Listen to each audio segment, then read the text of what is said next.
Hi all. ഞാൻ recently HAAD exam എഴുതിയിട്ടുണ്ടായിരുന്നു. അൽഹംദുലില്ലാ പാസ്സായി. മെഡ്വെഞ്ചർ വോൾ ടീമിനോട് ഒരു വലിയ താങ്ക്സ് പറയുകയാണ്. പ്രത്യേകിച്ച് എൽദോ സാർ, കൃപ മാം, ആൻഡോ സാർ ഒത്തിരി ഹെൽപ്പ് ചെയ്തിട്ടുണ്ടായിരുന്നു ഡൗട്ട് ക്ലിയർ ചെയ്യാനൊക്കെ. എക്സാമിനെ കുറിച്ച് പറയാൻ ആണെങ്കിൽ നാസും ജിഹാദും തന്നെയാണ്, ആ ഫയൽസിൽ നിന്ന് തന്നെയാണ് മെജോറിറ്റി ക്വസ്റ്റ്യൻസും വന്നിട്ടുണ്ടായിരുന്നത്.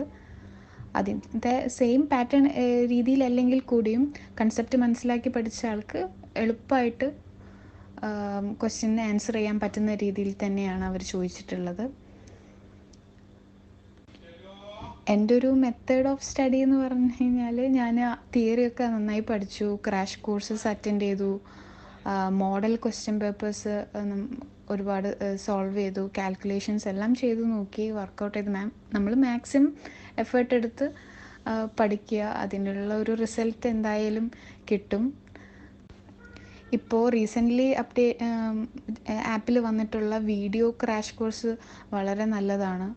അതൊക്കെ നന്നായിട്ട് റിപ്പീറ്റഡ് ആയിട്ട് അറ്റൻഡ് ചെയ്യുക, കേൾക്കാനായിട്ട് സമയമെടുത്ത് കേൾക്കാനായിട്ട് തന്നെ ശ്രമിക്കുക.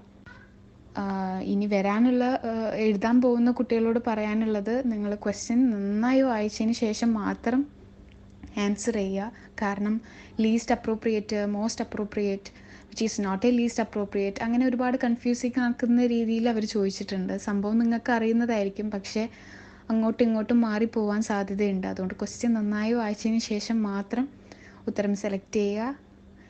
അപ്പോൾ എല്ലാവർക്കും, ഇനി എഴുതാൻ പോകുന്ന എല്ലാവർക്കും ബെസ്റ്റ് ഓഫ് ലക്ക്.